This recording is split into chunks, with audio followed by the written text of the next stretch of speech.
अस्सलाम वालेकुम नाज़रीन, प्रोग्राम है आपकी आवाज़। ये पीछे लड़की की आप तस्वीर देख रहे हैं, इसका तल्लक जर्मनी से है। और आज मैं आपको बताऊंगा कि जो क्रिमिनल लोग होते हैं, ये नहीं कि वो सिर्फ पाकिस्तान में है या इंडिया में है, यूरोप में भी क्राइम होते हैं। ये लड़की अगवा की गई, जी हाँ। और कैसे अगवा की गई, बिल्कुल सच्चा वाकया आपके सामने लेके आया हूँ मैं आज। हुआ ये कि आपको पता है कि पहले ये मोबाइल फ़ोन इतने आम नहीं होते थे। 1980 में ये लड़की घर जा रही थी और हुआ ये कि बस गुज़र गई। किसी गांव में रहने वाली है, ओफनबाग के पास किसी जगह पे। तो वहाँ पे इसने मांगी लिफ्ट। अब एक बंदे ने दे दी इसको लिफ्ट। लिफ्ट देने के बाद हुआ ये कि इस लड़की ने उस पर भरोसा किया, परेशान थी। 18 साल की ये लड़की उस बंदे के साथ बैठ गई गाड़ी में। पहले तो वो सीधे रास्ते पे चलता रहा, फिर एकदम उसने ये गाड़ी जो थी एक जंगल की तरफ मोड़ ली और वहाँ फिर जाके इस लड़की के साथ ज्यादती की। और यहीं पे बात ख़त्म नहीं हुई, अब सुने कहानी, अब शुरू होने लगी है। फिर इस लड़की को उसने दोबारा गाड़ी में बिठाया और इसको कहा कि अपना सर नीचे रखो, ऊपर ना करना। अपनी जैकेट इसके सर के ऊपर डाल दी और वो ले गया इसको अपने घर। वहाँ पे भी रात का वक़्त था, तो इसने सिर्फ ये देखा कि तीसरी मंजिल पे गया ये लेके उसको, और फिर अंदर जो भी उसका घर था उसमें जाके उसने इसके चेहरे से जैकेट उतार दी। फिर इसने देखा कि वहाँ पे एक साइकिल खड़ा है और दो बिल्ली के बच्चे हैं या बिल्लियाँ हैं, वो फिर रही हैं वहाँ पे। और एक ऑरेंज रंग का टेलीफोन है पीछे उधर पड़ा हुआ है दूसरे कमरे में। अब 3 दिन तक, सॉरी नहीं, 24 घंटे तक ये बंदा इस लड़की को ज्यादती का निशाना बनाता रहा और जुल्म भी करता रहा। 24 घंटे के बाद इसने जनाब इस लड़की को दोबारा रात को किसी वीराने में जाके तो उतार दिया। ये बिल्कुल सच्चा वाकया आपको मैं बयान कर रहा हूँ। अब क्या हुआ, जब ये लड़की पुलिस के पास गई कि इस तरह मेरे साथ ज्यादती हुई है, जब मेडिकल हुआ तो सब कुछ सामने आ गया कि वाकई ये इस लड़की के साथ हुआ है। तो जर्मन पुलिस अब बड़ी परेशान थी। जब इसे पूछा गया कि कहाँ पे लेके गया आपको, तो इसको पता नहीं चल रहा था। ये बताने से बिल्कुल इसको कोई समझ नहीं आ रही थी कि कोई बात बताऊं। और फिर ऐसा हुआ कि कुछ निशानियां इसने बताई और पुलिस जो है उन्होंने, एक प्रोग्राम चलता है जर्मनी में, एक्टनसाइशन, उसमें ये निशानियां जो थी वो पब्लिक ने देखी, आवाम ने देखी। दो बिल्लियां, ऑरेंज टेलीफोन और एक साइकिल, ये 3 निशानियां इस लड़की ने बताई। और फिर ये हुआ कि पुलिस को कुछ लोगों ने फ़ोन किया और इन्फॉर्मेशन मज़ीद ली और एक बंदे ने फिर कहा कि ये चीज़ें तो फ़लाँ बंदे के घर में है। एक ने बाकायदा तौर पर तस्दीक की कि मैं एक ऐसे बंदे को जानता हूँ, मगर तो वो तो फैमिली वाला बंदा है। अब पता नहीं ये लड़की ठीक कह रही है या गलत कह रही है। खैर, पुलिस ने इस लड़की को साथ लिया, उस बंदे का एड्रेस उसने दे दिया कि कहाँ पे है उस फैमिली का, और पुलिस इसको लेके गई डार्मस्टाड। जो जर्मनी में लोग रहते हैं उनको पता है, फ्रैंकफर्ट से मेरा ख्याल है इतना दूर नहीं है। डार्मस्टाड जो है ग्रोसकेरो के पास है।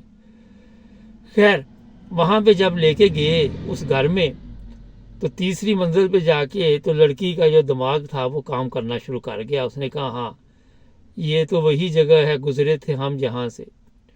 और उसके बाद उन्होंने जनाब, साथ पुलिस थी जो क्रिमिनल पुलिस है जर्मनी की, दूसरी पुलिस भी थी, और उन्होंने जाके बेल दी तो अंदर से एक औरत निकली।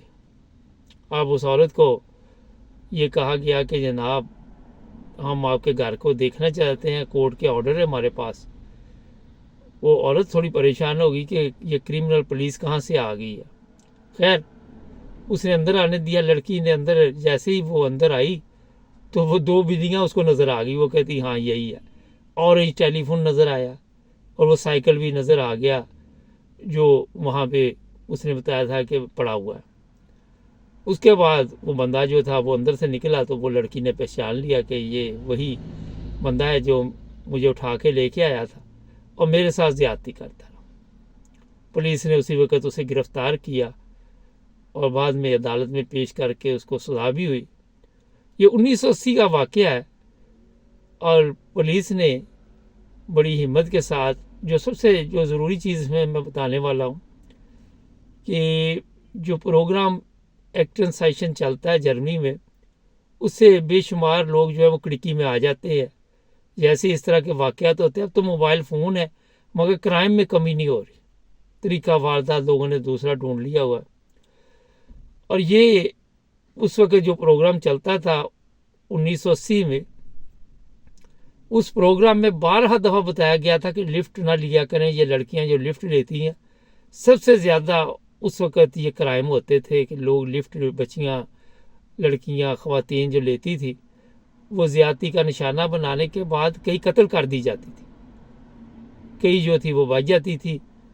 तो 12 दफ़ा तवज्जो दिलाने के बावजूद शायद सब लोग ये देखते नहीं हैं और हर एक की सोच ये होती है कि ये जो हादसा है दूसरे के साथ ही पेश आना है, मेरे साथ पेश नहीं आना।